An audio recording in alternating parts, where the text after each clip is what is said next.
Pagtaas ng presyo ng ilang bilihin nararanasan sa iba't ibang probinsya sa bansa.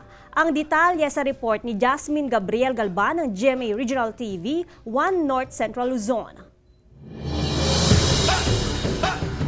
Tumaas ang presyo ng ilang isda sa Magsaysay Fish Market sa Dagupan City. Mula sa dating 120 hanggang 140 pesos, nasa 160 pesos na ang presyo ng kada kilo ng galunggong. Tumaas din ng 20 pesos ang kada kilo ng bangus na pumalo na sa 160 pesos ang kada kilo.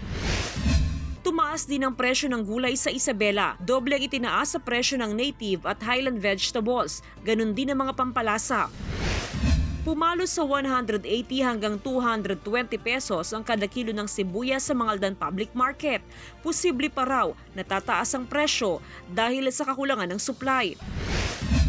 Samantala, ayon sa mga tindera sa Bacolod City, nananatiling kulang ang supply ng white onion sa merkado. Halos 2 buwan na raw na walang supply ng white onion kung saan umaabot na sa 600 pesos ang kada kilo nito.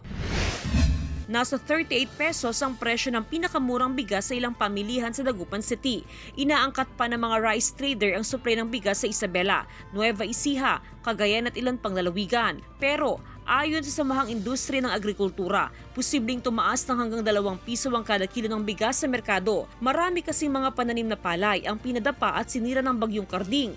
Karamihan sa mga ito nakatakdang anihin sana sa Oktubre.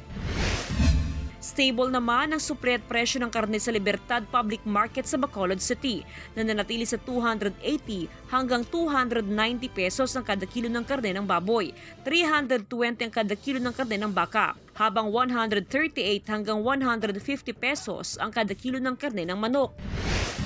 Kahit bare months na, inihayag ng mga lechonero sa lungsod ng Talisay na walang dagdag presyo ang kanilang paninda, na nanatiling nasa 6,000 pesos ang pinakamura at 10,000 pesos ang pinakamahal na lechon. Jasmine Gabriel Galban para sa GMA Regional TV.